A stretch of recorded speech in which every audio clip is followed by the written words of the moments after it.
قال المؤلف رحمه الله تعالى وفي رواية لمسلم والجبال والشجر على إصبع ثم يهزهن فيقول أنا الملك أنا الله.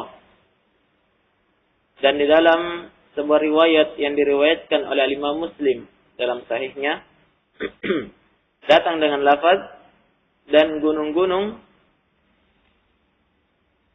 dan pepohonan itu Allah ciptakan di atas satu jari. Kemudian Allah menggoyangkannya. Kemudian Allah berfirman, Anal Malik. Sayalah penguasa. Anallah, sayalah Allah.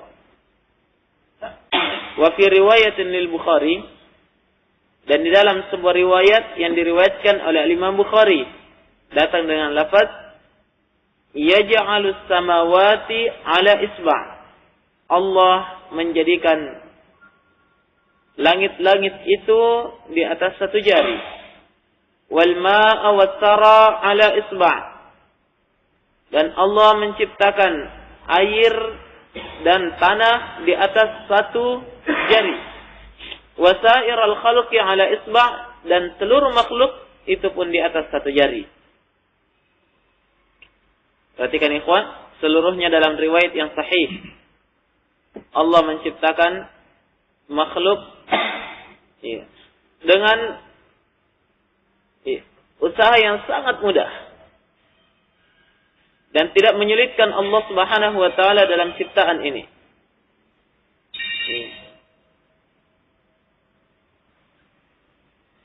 Tidak ada yang menyulitkan dan tidak ada yang menyebabkan Allah menjadi payah dari seluruh ciptaan Allah Subhanahu wa taala. Ciptaan sangat mudah. Bersamaan dengan itu yang kita lihat adalah makhluk-makhluk yang sangat besar. Di mana manusia? Manusia masuk dalam apa? Allah ciptakan seluruh makhluk di atas satu jari. Manusia masuk di dalamnya bagian kecil. Diciptakan di atas satu jari.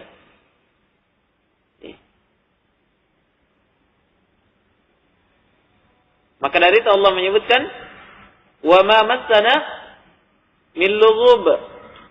Setelah Allah menyebutkan penciptaan-penciptaan itu, Allah menyebutkan wa ma massana min lughub. Dan tidak ada sedikit pun perkara yang membuat kami merasa lelah.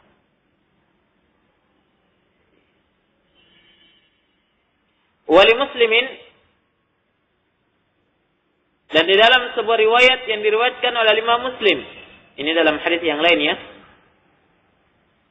An Ibnu Umar marfu'an, dari Ibnu Umar radhiyallahu taala anhu secara marfu'. Beliau berkata, yaitu Nabi sallallahu alaihi wasallam bersabda, yatwillahu as-samawati yaumal qiyamah.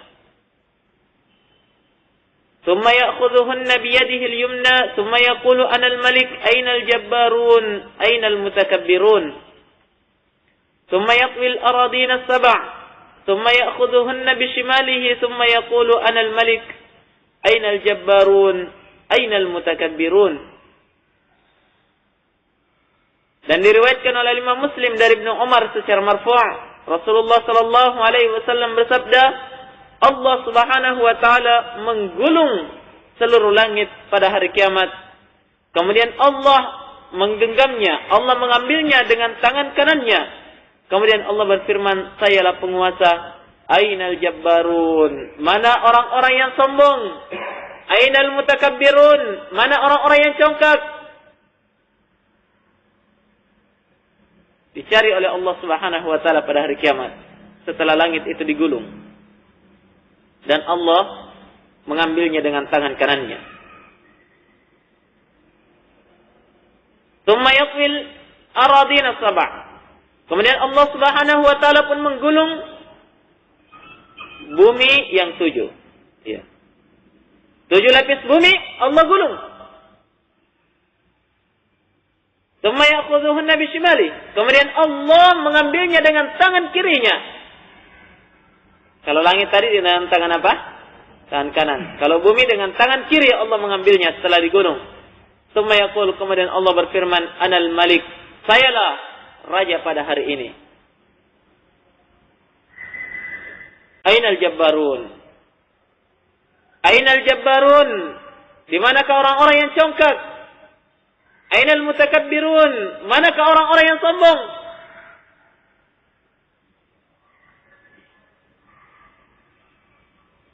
Dan di dalam Al-Quran Allah menyebutkan perkataan yang senada dengan perkataan ini. Allah Subhanahu wa taala berfirman, La yakhfa 'ala Allahi minhum syai', limanil mulkul yawm, lillahil wahidil qahhar. Tidak ada yang tersembunyi sedikit pun bagi Allah Subhanahu wa taala pada hari kiamat. Kemudian Allah berfirman, limanil mulkul yawm, siapakah pemilik kerajaan pada hari ini? Siapakah pemilik kekuasaan pada hari ini, kata Allah? Limanil mulkul yawm. Kemudian Allah yang menjawab sendiri, lillahil wahidil qahhar. Dia adalah milik Allah Subhanahu wa taala yang Maha Esa lagi Maha mengalahkan. Allah Subhanahu wa taala benar-benar memperlihatkan kekuasaannya pada hari kiamat. Orang-orang yang sombong tidak mau beribadah kepada Allah. Orang-orang yang congkak, yang merasa dirinya hebat, meminta untuk diibadahi. Orang-orang yang sombong, setelah datang kepada mereka kebenaran, beribadah kepada Allah, juga beribadah kepada selain Allah, tidak mampu lagi berkutik pada hari itu. Allah Subhanahu wa taala menantang, Ainal Jabbarun? Manakah orang-orang yang sombong? Mana orang-orang yang congkak, kata Allah Subhanahu wa taala.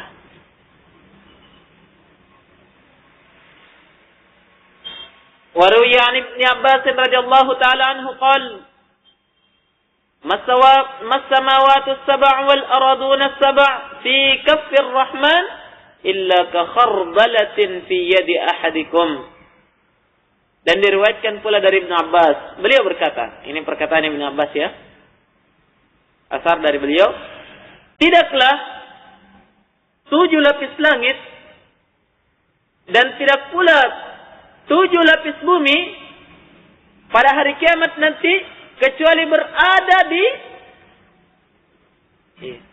tidaklah 7 lapis langit dan tidak pula 7 lapis bumi pada hari kiamat nanti di dalam genggaman Ar-Rahman, di dalam telapaknya Allah Subhanahu wa taala, kecuali hanyalah bagaikan satu biji tumbuhan yang berada di telapak tangan salah seorang di antara kalian. 7 lapis langit, 7 lapis bumi di tangannya Allah pada hari kiamat bagaikan apa? Satu biji kecil. Seandainya kita letakkan di genggaman telapak tangan kita. Demikianlah Allah Subhanahu wa taala menggenggam 7 lapis langit dan 7 lapis bumi. Langit di tangan kanan, bumi di tangan kiri. Nah, wa qala Ibnu Jarir, haddatsani Yunus, qala akhbarana Ibnu Wahab, qala Ibnu Zaid, haddatsani Abi qala Rasulullah sallallahu alaihi wasallam, Mas-samawatu as-sab'u fil kursiyyi illa kadarahim sab'atin ulqiyat fi tursin. Dan berkata Ibnu Jarir, telah menceritakan kepadaku Yunus, dia berkata telah mengabarkan kepada kami Ibnu Wahab. Beliau berkata Ibnu Zaid, saya telah dikabarkan bapak saya, beliau berkata, Rasulullah SAW bersabda, tidaklah 7 lapis langit tatkala dibandingkan dengan kursi Allah. Apa itu kursi Allah?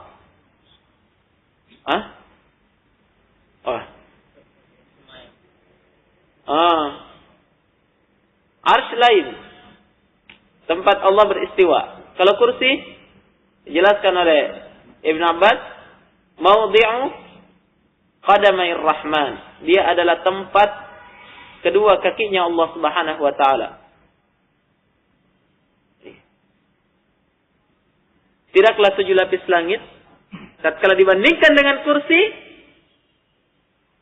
kecuali hanyalah seperti satu uang koin dirham. Satu uang koin diletakkan di tengah turs.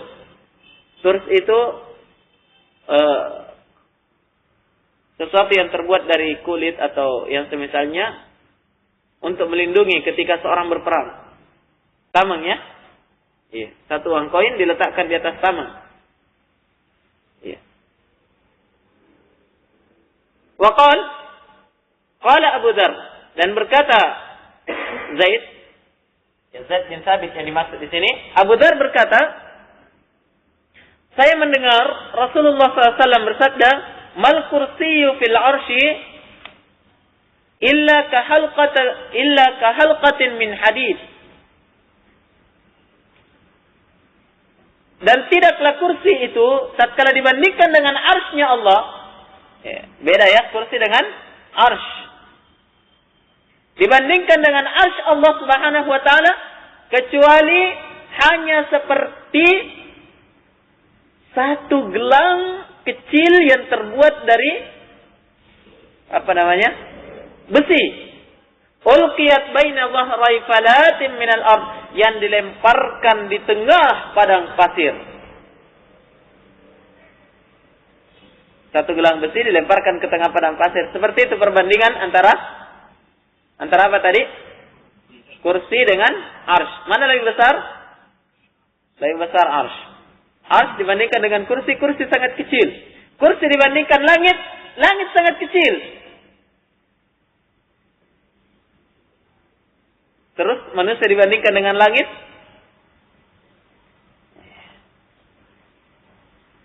perhatikan jemaah sekalian. Ya, walaupun sebagian ulama atau bahkan sebagian besar ulama melemahkan hadis ini. Ya, tapi ada hadis yang lain yang menerangkan tentang ini. Ya. Dan saya kira sudah berlalu juga penyebutannya di dalam kitab ini ya. Bahwasanya langit ketika dibandingkan dengan arsy Allah Subhanahu wa taala itu bagaikan satu gelang kecil yang dilemparkan ke tengah padang pasir. Langit dibandingkan dengan kursi seperti itu juga perbandingannya. Kursi dibandingkan dengan arsy Allah seperti itu pula perbandingannya. Ini datang di dalam riwayat yang sahih. Adapun dengan lafaz ini tadi hadisnya lemah. Wa Ibnu Mas'ud radhiyallahu taala anhu qala, ini asar dari Ibnu Mas'ud. Beliau berkata, ya, Baina as-sama'id dunya wallati taliha 500 'am.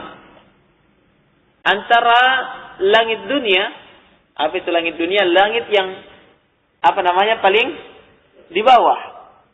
Ya. Langit dunia, antara langit dunia dengan langit di atasnya, ya, langit 7 lapis ya. Di sini beliau ingin menyebutkan asar Ibnu Mas'ud untuk menjelaskan apa? Betapa agungnya Allah Subhanahu wa taala. Tadi Allah menciptakan langit dalam satu apa? Satu jari. Pada hari kiamat Allah menggulung langit, digenggam di tangan kanannya. Iya. Kemudian di sini beliau ingin menjelaskan bagaimana itu besarnya langit. Lihat kata beliau, antara langit dunia tatkala dibandingkan dengan antara langit dunia dengan langit di atasnya, ya, langit kedua ya. Langit pertama dengan langit kedua itu jaraknya perjalanan 500 tahun. Perjalanan cepat 500 tahun.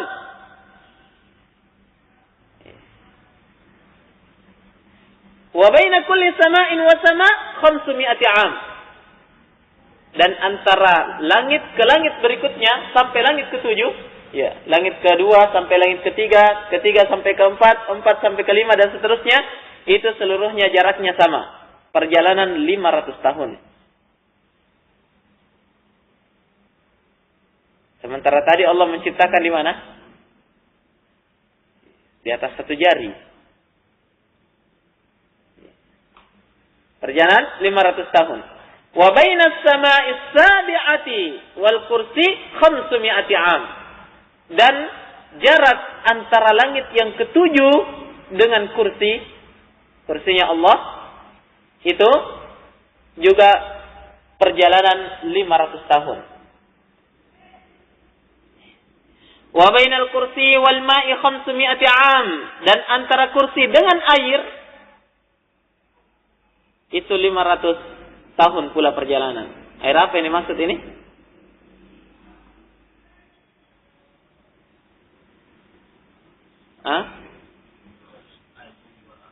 Ya, air yang di bawah arsy, di atas kursi. Jadi di atas kursi ada air, di atasnya arsy.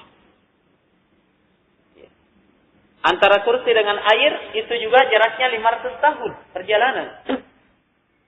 Kata beliau, wal arsyu fawqal ma, sementara arsy Allah itu di atas air. Wallahu fawqal arsy, dan Allah di atas arsy. La yakhfa alaihi syai'un min a'malikum, dan Allah Subhanahu wa taala tidak pernah luput, tidak ada yang tersembunyi sedikit pun dari amalan-amalan yang telah kalian lakukan.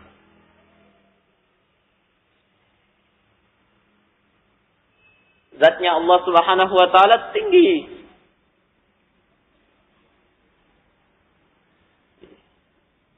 Kalau mau dikalikan ini jamaah sekalian, 500 tahun tambah 500 tahun tambah 500 tahun, berapa ribu tahun?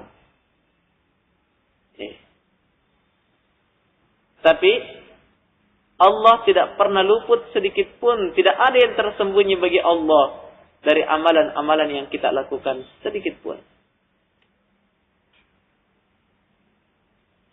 Kata penulis, akhrajahu Ibnu Mahdi an Hammad bin Salamah an Asim an Zir an Abdullah. Ya, diriwayatkan oleh Ibnu Mahdi dari Hammad bin Salamah, dari Asim, dari Zir dari Abdullah Ibnu Mas'ud. Wa rawahu binahwihi al-Mas'udi. Demikian pula yang semisal ini diriwayatkan oleh Al-Mas'udi dari Asim, dari Abu Wa'il, dari Abdullah bin Mas'ud. Ya, demikian pula diriwayatkan oleh Imam Ad-Darimi dengan sanad yang sahih, yang hasan. Ya, kata beliau, qalahu al-Hafiz Az-Zahabi rahimahullah. Ya, ini dikatakan oleh Al-Hafiz Az-Zahabi rahimahullahu taala, qala wa lahu turuq. Beliau berkata, dan asar ini memiliki jalan-jalan yang sangat banyak yang saling menguatkan sampai kepada derajat yang hasan.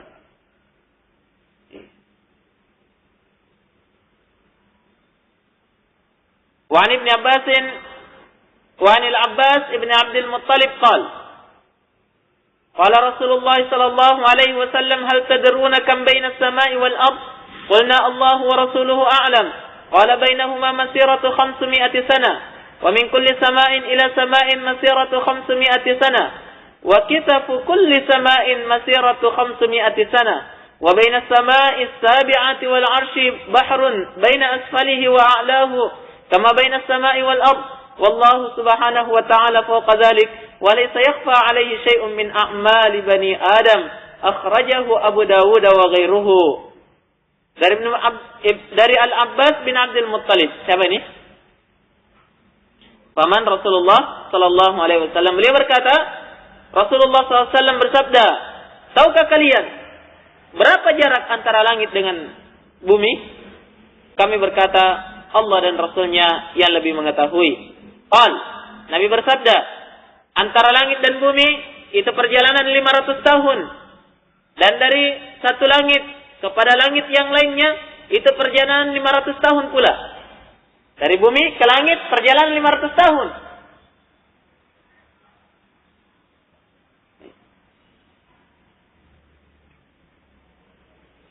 Kemudian antara langit yang satu dengan langit yang lainnya sampai langit ketujuh itu juga perjalanan 500 tahun. Kemudian kata beliau, ketebalan setiap langit, iya, langit satu, langit kedua. Langit satu itu kan ada ketebalannya ya. Iya. Jadi ini misalnya langit pertama. Tentunya langit kedua ada lagi di atasnya ya. Iya. Antara langit pertama dengan langit kedua berapa? 500 tahun. Ketebalannya ini setiap langit berapa? Masiratu khamsumi'ati sana. Itu juga perjalanan 500 tahun. Iya. Dan antara langit ketujuh dengan arsh, antara langit ketujuh dengan arsh, itu ada ada air yang sangat banyak. Bahrun itu adalah air yang luas, yang apa namanya? Makanya laut itu dikatakan bahr. Iya. Antara dasar lautan itu dengan paling atasnya, itu jaraknya seperti antara langit dengan bumi. Berapa jaraknya? 500 tahun. Wallahu subhanahu wa ta'ala fawqa dzalik, dan Allah di atas arsy. Dan Allah subhanahu wa ta'ala tidak pernah luput darinya amalan-amalan anak cucu Adam. Hadis ini dikeluarkan oleh Al-Imam Abu Daud dan selainnya. Walaupun hadis ini dilemahkan oleh Syekh Al-Albani rahimahullah. Nah, perhatikan di sini jemaah sekalian. Dari seluruh riwayat yang disebutkan oleh penulis menunjukkan kebesaran dan keagungan Allah Subhanahu wa taala. Akankah makhluk itu menyembah makhluk yang lainnya? Makhluk yang sangat kecil, tidak memiliki apa-apa, dan tidak ada apa-apanya tatkala dibandingkan dengan Allah Subhanahu wa taala. Pantas tatkala Allah murka, kalau Allah Subhanahu wa taala diduakan di dalam ibadahnya. Ya, di dalam ibadah seorang hamba. Seperti ini keagungan dan keperkasaan Allah dan qudrat Allah di dalam menciptakan makhluk. Maka yang wajib bagi kita jemaah sekalian adalah beribadah sepenuhnya hanya kepada Allah Subhanahu wa taala. Yang wajib bagi kita adalah beribadah sepenuhnya kepada Zat yang bersifat dengan sifat yang sangat agung ini. Dialah Allah Subhanahu wa taala yang sangat berhak untuk kita tunduk kepadanya. Yang berhak kita takuti setinggi-tingginya. Yang berhak kita cintai setinggi-tingginya. Yang berhak kita harapkan. Yang berhak kita meminta kepadanya karena dia maha mampu.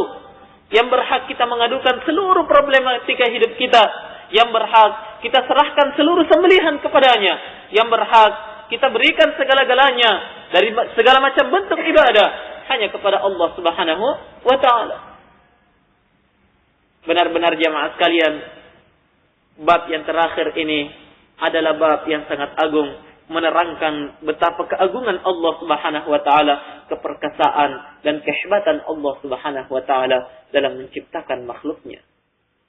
Kalau begitu, sangat tidak pantas kalau kita menduakan Allah di dalam ibadah. Maka dari itu dalam ayat ini disebutkan di akhir ayat yang disebutkan oleh penulis di sini, Subhanahu wa ta'ala amma yusyrikun.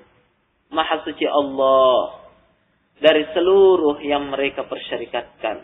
Allah maha suci dari pengakuan persyarikatan yang diakui oleh orang Yahudi. Allah maha suci dari kesyirikan orang Nasara. Allah maha suci dari kesyirikan orang-orang musyrikin. Allah maha suci dari penyimpangan yang dilakukan oleh orang-orang yang tidak mau beribadah kepada Allah Subhanahu wa ta'ala. Allah maha suci dan maha tinggi dari perkara tersebut. Nah, inilah jemaah sekalian akhir dari pembahasan kita di dalam kitab Tauhid. Ya, mudah-mudahan Allah Subhanahu wa ta'ala memberikan berkah di dalam apa yang telah kita pelajari selama ini, dan kita mohon kepada Allah agar supaya Allah Subhanahu wa taala senantiasa memberikan balasan yang terbaik kepada penulis kitab yang sangat agung, yang sangat mulia ini. Iya, memberikan kepada beliau pahala yang sangat besar terus menerus sampai datangnya hari kiamat. Semoga Allah Subhanahu wa taala memberikan kepada kita hidayah taufik, kekuatan untuk bisa mengamalkan dan menerima dari perkara yang baik yang telah dijelaskan di dalam kitab ini, dan kita berlindung kepada Allah Subhanahu wa taala dari setiap kesyirikan, kesesatan, bid'ah dan khurafat sampai kita berjumpa dengan Allah Subhanahu wa taala. Innahu huwal waliyyu dzalika wal qadiru alaih. Subhanakallahumma wa bihamdik asyhadu an la ilaha illa anta astaghfiruka wa atubu ilaik.